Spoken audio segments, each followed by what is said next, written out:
Hello friends, I am Harish Demla from accurate fortune astrology. दोस्तों, सिंह लगन को आगे बढ़ाते हैं और देखते हैं यदि मंगल देव द्वितीय भाव में आ जाएं, दूसरे भाव में आ जाएं तो हमें क्या फल देंगे। देखिए दोस्तों, मंगल जो है सिंह लगन में मोस्ट ऑस्पिशियस प्लैनेट है। इसके पास दो बहुत ही इंपॉर्टेंट हाउसेज हैं, एक भाग्य का घर है, एक सुख भाव है, चौथा घर है। और मंगल खुद भी भूमि कारक प्लैनेट है और सूर्य देव का मित्र है। अब यहाँ पर सेकंड हाउस में आ गया। सेकंड हाउस का संबंध हमारे परिवार से है, हमारी वेल्थ से है, हमारी स्पीकिंग स्किल से है और हमारे एसेट से है। और द्वितीय भाव का संबंध जो है हमारी एक्सटेंडेड फैमिली से है, यानी कि हमारी जो पेरेंटल रिलेटिव्स हैं उनसे भी है। और अगर बॉडी के ऑर्गन्स देखा जाए तो द्वितीय भाव से हम फेस देखते हैं और फेस पे आंखें हैं, दांत हैं, नाक है, सब द्वितीय भाव से देखते हैं हम।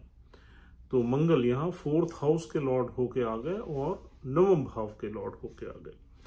और द्वितीय भाव में 6 नंबर राशि है। 6 नंबर राशि एनालिटिक्स की राशि है, एनालिटिकल स्किल्स की राशि है, डिबेट की राशि है, मैथमेटिक्स की राशि है, स्टैटिस्टिक्स की राशि है। बड़ी इंटेलिजेंट राशि है 6 नंबर राशि। 6 नंबर राशि का जो प्रभाव है वो बुध की एक जो 2 राशियां हैं बुध की, 3 नंबर और 6 नंबर। 3 नंबर राशि तो थोड़ा सा मौज मस्ती वाली राशि है, थोड़ा सा फन लेने वाली राशि है, रोमांटिक है। लेकिन 6 नंबर राशि जो है बहुत ही अच्छी स्किल्स देती है इंसान को। और जितने भी बुध के इंटेलिजेंट यानी कि मैथमेटिक्स है, स्टैटिस्टिक्स है, कैलकुलेशंस है, ये वाली सारी चीजें 6 नंबर राशि से मिलती हैं। अब 6 नंबर राशि दूसरे घर में, दूसरा घर किसका? परिवार का है।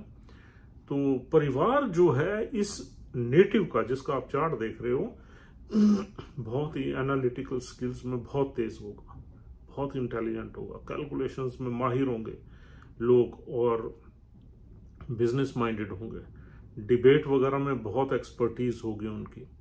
और एक यूं कहना चाहिए कि लाइफ को बड़े परफेक्ट वे में ऐसे लोग जीने की कोशिश करते हैं, क्योंकि परफेक्शन की राशि है 6 नंबर। लेकिन यहाँ चौथे घर का स्वामी मंगल आ गया। पहले मंगल की जो कारकत्व हैं उसमें तो ये ब्लेस करेगा ही करेगा, यानी कि आपके परिवार के पास कुछ लैंडेड प्रॉपर्टीज हो सकती हैं, आपके परिवार का जो उत्साह है वो बढ़ा हुआ हो सकता है, उत्साहित हो सकता है, करेजियस हो सकता है, लेकिन कैलकुलेटिव भी होगा, समझदार भी होगा, इंटेलिजेंट भी होगा। उनके डिसीजंस इंटेलिजेंस वाले रहेंगे। लेकिन 6 नंबर राशि से हम कुछ और खराब चीजें भी देखते हैं। वो है disputes, court cases, enemies and health. ये भी चीजें 6 नंबर राशि में, छठे घर की राशि है 6 नंबर, तो छठे घर से जो जो चीजें हम देखते हैं वो 6 नंबर राशि में बिल्कुल विद्यमान है। तो अब यहां पर चौथे घर का स्वामी मंगल, मंगल एक एग्रेसिव प्लैनेट है तो, और भूमि कारक है, तो भूमि जायदाद को लेके यहां पर कुछ मसले हो सकते हैं, कुछ फैमिली में कंट्रोवर्सीज हो सकते हैं, डिस्प्यूट्स हो सकते हैं, या कुछ कॉम्प्लिकेशंस हो सकती हैं। और सारे फैमिली के लोग अपना अपना दिमाग चलाते हैं कि यार इसको कैसे ठीक किया जाए, इसको यानी कि कैसे इसका डिस्ट्रीब्यूशन किया जाए। तो ये वाले मसले जो है यहाँ पर पारिवारिक मसले, खासकर भूमि से रिलेटेड मसले रहते हैं, क्योंकि चौथा घर जो है वो वैसे ही हमारे डोमेस्टिक एनवायरनमेंट का घर है, भूमि का है, मकान का है, जायदाद का है, और मंगल है ही भूमि कारक। तो दोनों ही घर जो है वो भूमि से रिलेशन है उनका। तो मसले किस में होंगे? भूमि से रिलेटेड होंगे, मकान जायदाद से रिलेटेड होंगे। और यहाँ पर इसमें कोई दो राय नहीं है कि ये जो नेटिव है इसके पेरेंट्स जो है वो वेल्दी होने चाहिए, उनके पास जमीन जायदाद होना चाहिए, वो अच्छा मकान होना चाहिए, कुछ एग्रीकल्चर लैंड भी हो सकती है, अगर चंद्र की प्लेसमेंट चार्ट में ठीक है तो कुछ एग्रीकल्चर लैंड वगैरह भी हो सकते हैं उनके पास। और अब यहाँ पर कुछ हमारे पारिवारिक एनिमीज भी मिलते हैं, क्योंकि परिवार का घर है, एक्सटेंडेड फैमिली का घर है, तो 6 नंबर राशि है, तो हमारे परिवार में ही हमारे एनिमीज मिलते हैं जो हमारे पीछे से कुछ ना कुछ मिसक्रिएंट रहते हैं और कुछ ना कुछ गड़बड़ करते रहते हैं, और जिसकी वजह से हमारे परिवार में मिसअंडरस्टैंडिंग्स हो सकती हैं। और यहाँ पर मंगल 6 नंबर राशि में कुछ ब्लड से रिलेटेड हेल्थ इश्यूज भी देता है, क्योंकि 6 नंबर राशि में अगर बुध की राशि में, एक तो बुध एनिमी प्लैनेट और उसकी 6 नंबर राशि भी बीमारियों की, थोड़ा सा ब्लड से रिलेटेड हमें प्रॉब्लम्स मिल सकती हैं। या यूं कहना चाहिए कि हमारे यूथ में पिंपल्स होना, फेस पे कुछ रेड दाग होना, ये वाली चीज़ें भी फेस पे हमें मिल सकती हैं। और दूसरा, चौथे घर से हम देखते हैं डोमेस्टिक हमारी प्रॉपर्टीज ये वो, तो इस नेटिव के पास कुछ ना कुछ अपनी वेल्थ में पेरेंटल वेल्थ जरूर होगी, अपनी वेल्थ में पेरेंटल इनहेरिटेड वेल्थ जरूर मिलेगी ऐसे इंसान को फैमिली से। और आगे देखते हैं यहाँ पर चौथे घर से हम देखते हैं गाड़ियों का सुख। अगर शुक्र की प्लेसमेंट भी अच्छी है तो गाड़ियों का सुख भी मिलता है। अगर शुक्र कहीं खराब बैठ गया या मंगल के साथ राहु बैठ गया तो फिर ये डिस्प्यूट्स बढ़ जाते हैं और कोर्ट केस तक चले जाते हैं। यानी मंगल के साथ एफ्लिक्शन में राहु भी बैठ गया तो आपके फॉर श्योर कहीं ना कहीं प्रॉपर्टी मैटर से रिलेटेड डिस्प्यूट्स बढ़ेंगे, कोर्ट केसेस होंगे, and you will have to attend the court cases in life for your properties. और यहाँ पर अगर राहु साथ बैठ गया फिर आपको प्रॉपर्टीज लेने में या प्रॉपर्टीज मैटर में बहुत ध्यान करने की जरूरत है। ये आपको कहीं ना कहीं नुकसान में भी यानी कि डाल सकते हैं या हरासमेंट भी हो सकती है। तो राहु, केतु और शनि का बैठना यहाँ पर अच्छा नहीं माना जाता। शनि के बैठने से आपके जो मसले हैं या जो झगड़े हैं वो बहुत ही देर तक चलते हैं। और राहु केतु की अगर दृष्टि आ गई और शनि साथ में बैठ गया तो कोर्ट केसेस भी चलेंगे और वो सॉल्व ही नहीं होंगे, 20-20, 15-15 साल चलते रहते हैं, क्योंकि शनि उनको डिले कर देता है, राहु कोर्ट केस करवा देता है, तो कोर्ट केस में डिलेज वगैरह रहती हैं, सेटलमेंट नहीं होती। तो इस तरीके से कई तरह की यहाँ पर प्रॉब्लम्स आ सकती हैं अगर मंगल में एफ्लिक्शन हो जाए तो। अगर मंगल में एफ्लिक्शन नहीं है तो वाद विवाद के बाद आप इनका फायदा आपको मिल सकता है, इनहेरिटेंस मिल सकती है। तो आगे अगर यहाँ पर मंगल को देखें तो 9th हाउस का भी लॉर्ड है। तो 9th हाउस जो है हमारा रिलीजियस एक्टिविटीज का है, हायर एजुकेशन का है, पिता का है और ट्रैवल्स का है और स्पिरिचुअल नॉलेज का है, फिलॉसफी का है, हायर नॉलेज का है। तो ये वाली चीजें हमारे परिवार में रहेगी, यानी कि परिवार के घर में बैठा हुआ मंगल, तो हमारे परिवार की जो माइंड सेट रहेगा वो रिलीजियस रहेगा, रिलीजियस श्राइन्स पे आना जाना रहेगा, एजुकेशन अच्छी रहेगी, इंटेलिजेंट रहेंगे, बातचीत करने में निपुण रहेंगे, बड़ों का सत्कार करने वाले होंगे। ओवरऑल चाहे थोड़ा सा एग्रेशन वगैरह यहाँ मिलता है लेकिन फिर भी 9th हाउस बहुत ही ऑस्पिशियस है। उसका प्लैनेट अगर 2nd हाउस में आ गया तो कहीं ना कहीं थोड़ा बहुत झगड़े तो मिलते हैं लेकिन फिर भी ओवरऑल 9th हाउस का अच्छा यानी कि रिजल्ट्स भी यहाँ देखने को मिलते हैं, क्योंकि ये परिवार का घर है और अच्छा घर है। हालांकि मारक घर माना जाता है लेकिन धन का घर है, तो धन भाव, तो वेल्थ पॉइंट ऑफ व्यू से ये अच्छी प्लेसमेंट है। और थोड़े बहुत लड़ाई झगड़े यहाँ मिलते हैं, पेरेंटल भी मिलते हैं, पेरेंटल झगड़े मिलते हैं, भाइयों से झगड़े मिलते हैं, परिवार से झगड़े मिलते हैं, एक्सटेंडेड फैमिली से भी कुछ ना कुछ इश्यूज मिलते हैं। लेकिन फिर भी ये वेल्थ पॉइंट ऑफ व्यू से, प्रॉपर्टी पॉइंट ऑफ व्यू से बहुत अच्छा घर है। और कहीं ना कहीं रिलीजियस एक्टिविटीज, ट्रेडिशनल वैल्यूज रहती हैं और पैसे की यहाँ पर जो है ब्लेसिंग्स रहती है फैमिली में।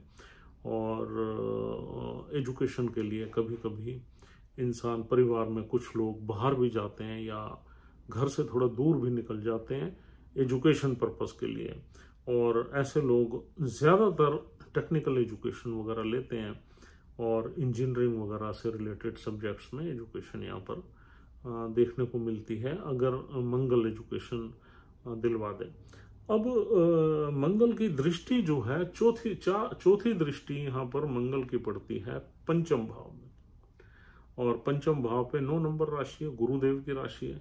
तो ये दृष्टि डेफिनेटली हमारी औलाद से परिपूर्ण करती है, मेल चाइल्ड का योग बनाती है, लव एंड रोमांस में अच्छा काम करती है, पैशनेट रहते हैं हम, एक्टिव रहते हैं, क्रिएटिव रहते हैं और स्टॉक मार्केट में भी ये दृष्टि अच्छा काम करती है।